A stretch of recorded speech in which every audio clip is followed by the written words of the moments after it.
مکہ سے ہجرت فرمائی مدینہ النبی کی طرف، جب گھاٹ سے نکلے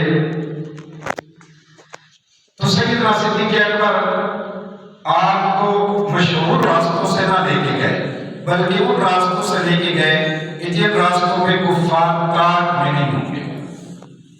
آپ جب نکلے مدینہ النبی کی طرف، آپ نے سفر فرمایا تو راستے میں زاد راہ ختم ہو گیا، کھانے پینے کی اشیاء ختم ہو گئی۔ چلتے چلتے ایک مکان پہ ایک گڑیا کی جھوپڑی نظر آئی۔ آپ نے سیدنا صدیق اکبر رضی اللہ تعالیٰ عنہ سے فرمایا ابو بکر یہ خیمہ نظر آتا ہے، خیمہ ہے تو اس میں کوئی رہتا بھی ہوگا، جا کر ذرا پوچھو کہ مسافر ہیں، ذات راہ ختم ہو گئی ہے، اگر کوئی کھانے کے لیے ہے تو عنایت فرما دے۔ سیدنا صدیق اکبر گئے محبت کی جھوپڑی میں، کھانے کے لیے سوال کیا تو وہ کہنے لگی میں عرب خاندان سے ہوں، ہمارے وصف میں ہے مہمان نوازی، لیکن آج دن تک میری آنکھوں نے نہ کوئی ایسا مہمان دیکھا تھا، لیکن بدقسمتی قید شادی چل رہی ہے اور آج ہی میرے گھر میں بوریاں نہیں ہے، کھانے کے لیے میرے گھر میں کچھ بھی نہیں ہے۔ آپ جانتی ہیں کہ ہم عرب لوگ ہیں اور مہمان نواز ہیں، میں عرب خاندان سے ہوں، مہمان نوازی میری فطرت میں ہے، لیکن قید شادی چل رہی ہے، ہمارے پاس کچھ بکریاں ہیں، انہی کے دودھ پہ گزارا کرتے ہیں اور وہ بکریاں بھی بیٹھ گئی ہیں، گھر میں کھانے کے لیے کچھ نہیں ہے۔ سیدنا صدیق اکبر نے امام الانبیاء صلی اللہ علیہ وسلم کی طرف دیکھا، نبی نے ابو بکر کی طرف دیکھا، آنکھوں میں گفتگو ہوئی کہ ابو بکر بکری تو ایک باقی بھی ہے گھر میں، ذرا مانگیے نا اس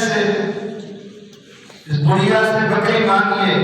سیدنا صدیق اکبر نے کہا آپ کے گھر میں ایک بکری ہے تو صحیح، وہ کونے میں بندھی ہوئی بکری ہے، اگر آپ اجازت دیں تو ہم اس سے دودھ نکال لیں۔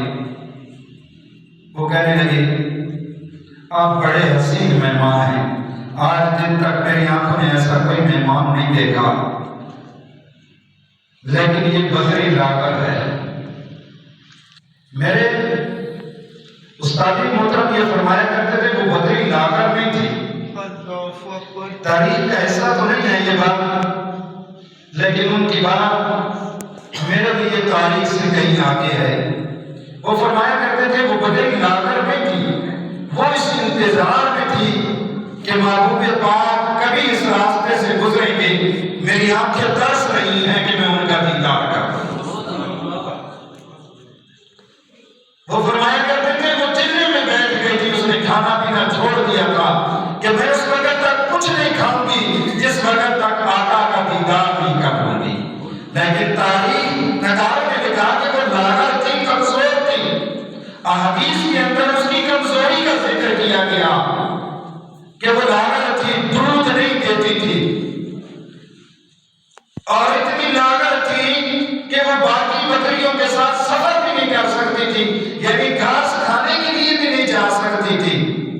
تو وہ کہنے لگی کہ یہ بکری اگر کسی کام کی ہوتی تو یہ باقی بکریوں کے ساتھ جاتی، ہم بھی اس سے دودھ نکالتے، لیکن یہ بالکل لاغر ہے، دودھ نہیں دیتی ہے۔ امام الانبیاء صلی اللہ علیہ وسلم نے ام معبد سے فرمایا ام معبد اگر آپ کی اجازت ہو تو ہم اس بکری سے دودھ نکال دیں۔ اس نے کہا بھلے آدمی میرا کیا اعتراض ہے، لیکن میں کہہ جو رہی ہوں کہ یہ دودھ دیتی نہیں ہے، لیکن اگر آپ نکال سکتے ہیں تو آپ نکال لیں۔ امام الانبیاء صلی اللہ علیہ وسلم نے سیدنا صدیق اکبر سے فرمایا ابو بکر بکری کو میرے پاس لاؤ۔ آپ نے وہ شان والا ہاتھ اس بکری کی پیٹھ کے اوپر گھمایا، وہ برکتوں والا ہاتھ، وہ نور والا ہاتھ، وہ دلوں کو سکون دینے والا ہاتھ جب بکری کی پیٹھ پہ رکھا، اس کی پیٹھ پہ اوپر گھمایا تو بکری نے اپنی ٹانگیں کھول لی، وہ دودھ لے آئی اپنے پستانوں میں۔ امام الانبیاء صلی اللہ علیہ وسلم نے ام معبد سے برتن مانگا، ام معبد نے برتن پیش کیا، لیکن جیسے بکریوں کا دودھ نکالنے والی عورت تھی، جیسے وہ اپنی بکریوں کے پاس جو برتن لے کے جاتی تھی نا، وسعت میں ذرا اس سے بڑا برتن دیا، کیونکہ اسے بھی تعجب ہوا کہ جس بکری نے نہ کبھی بچہ دیا اور نہ کبھی دودھ دیا، آج وہ بکری کیسے دودھ لے آئی؟ اسے تعجب ہوا۔ اس نے ذرا مٹی کا لکڑی کا ایک پیالہ پیش کیا، لیکن وہ اپنی بکریوں سے ذرا جن سے دودھ نکالتی تھی ان پیالوں سے جدا کھانا تھا، تھوڑا بڑا تھا۔ امام الانبیاء صلی اللہ علیہ وسلم نے اس پیالے میں دودھ دھویا، دوسرا مانگا، تیسرا مانگا۔ روایت کہتی ہے کہ ام معبد کے گھر کی پلیٹیں بھی دودھ سے بھر گئی ہیں۔ امام الانبیاء صلی اللہ علیہ وسلم نے دودھ ام معبد کو پیش کیا، اس کا ایک بیٹا بھی تھا، اس بیٹے کو پیش کیا، اپنے ساتھیوں کو پیش کیا۔ دودھ نوش فرمانے کے بعد دعا دیتے ہوئے آپ چل پڑے اپنے سفر کی طرف۔ اب جب شام کو ابو المعبد آیا، ام معبد کا شوق، تو گھر آتے ہی اسے دھیمی دھیمی خوشبو آئی، تو کہنے لگا ام معبد آج گھر میں کوئی آیا تھا؟ تو آپ نے بٹھا کر، ام معبد نے بٹھا کر اپنے شوہر کو دودھ بھیج دیا۔ وہ کہنے لگا بھری عورت، بکریاں میں لے کے گیا تھا اور پانی کی جگہ پہ آج تو دودھ پیش کر رہی ہے، یہ دودھ کہاں سے آیا ہے؟ اور نظر آ رہا ہے گھر کے سارے برتن دودھ سے بھرے پڑے ہیں۔ ام معبد نے اس بکری کی طرف اشارہ کیا، کہا عجیب بات کرتی ہے، یہ بکری کبھی دودھ دیتی نہیں ہے، اس نے کیسے دودھ دیا؟ اس نے کہا کوئی آیا تھا مہمان، اس نے اس بکری سے دودھ لے لیا، ہم نے بھی نوش کیا، اس نے بھی نوش کیا، اس کے ساتھیوں نے بھی نوش کیا اور چلا گیا۔ ابو المعبد وہ برکتیں دیکھ کر، وہ رحمتیں دیکھ کر، گھر کی وہ رونقیں، گھر کا وہ سکون دیکھ کر کہنے لگا ام معبد کو مہمان کون تھا؟ ام معبد تو آپ کا نام پوچھ ہی نہیں سکی، نام تو پوچھ ہی نہیں سکی، اپنے پاس سے کہنے لگی وہ مبارک تھا۔ روایت ہے کہ جب کلمہ پڑھنے کے لیے ام معبد نے کلمہ پڑھا تو اس وقت ایک مرتبہ آپ کا نام لیا، باقی ساری زندگی آپ کو مبارک کے نام سے پکارتی رہی ہے۔ کہنے لگی وہ مہمان بڑا مبارک تھا۔ ام معبد، ابو المعبد کو تعجب ہوا، کہنے لگا مجھے کیوں نہیں گھر میں بلایا؟ لیکن یاد رکھو پھر جب کبھی وہ آئے نا ہمارے گھر تو میں پاس ہی ہوتا ہوں، بکریاں لے کے کسی کو بھیج کر مجھے بھی بلوا لینا، تاکہ اس مبارک مہمان سے میں بھی مل سکوں جو اتنی برکت والا ہے۔ ام معبد ایک دن اپنے گھر سے نکلی، اپنے بیٹے کو ساتھ لے کر، قریب والا جو بازار تھا، جو دکانیں تھی، وہاں سے سودا سب نہ ملا تو وہ مدینہ کی طرف نکل گئی، آگے بڑے بازار میں نکل گئی۔ بڑے بازار میں نکلی تو اس کے بیٹے کی نظر سیدنا صدیق اکبر پہ پڑ گئی۔ اپنی ماں کو پکار کر کہنے لگا کہ والدہ، مبارک کے ساتھ جو اس کا ساتھی تھا وہ یہ ہے۔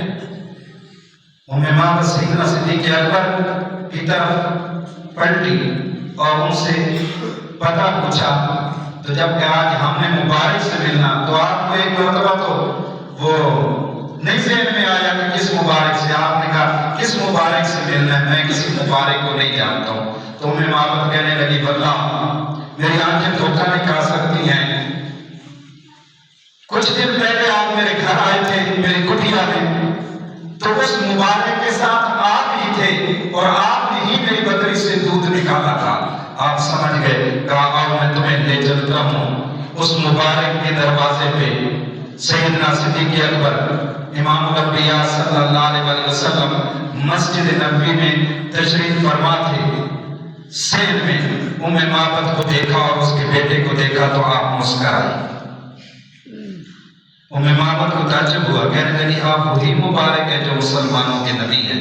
فرمایا ہاں میں مسلمانوں کا نبی ہوں. اس وقت تک آپ نے کلمہ نہیں پڑھا تھا. آگے ہاتھ بڑھائے، یا رسول اللہ، پہلی مرتبہ یا رسول اللہ صلی اللہ علیہ وسلم، میں بھی آپ کے دین میں شامل ہونا چاہتی ہوں، آپ کا کلمہ پڑھنا چاہتی ہوں. اس کے بعد ساری زندگی مبارک کے نام سے آپ کو یاد رکھا. جب معبد گھر واپس پلٹی، اس کا بیٹا واپس آیا گھر، تو شام کو جب معبد آیا تو کہنے لگا لگتا ہے مبارک آج پھر گھر آیا تھا. معبد کہنے لگے آج تو نہیں آیا تھا، لیکن ہم مبارک کا ڈیرا دیکھ آئے ہیں کہ جہاں مبارک رہتا ہے وہ جگہ ہم دیکھ آئے ہیں. تو کہتا ہے گھر میں خوشبو بتاتی ہے کہ مبارک آیا تھا. انہوں نے کہا مبارک نہیں آیا تھا، ہم مبارک سے ہو کے آئے ہیں.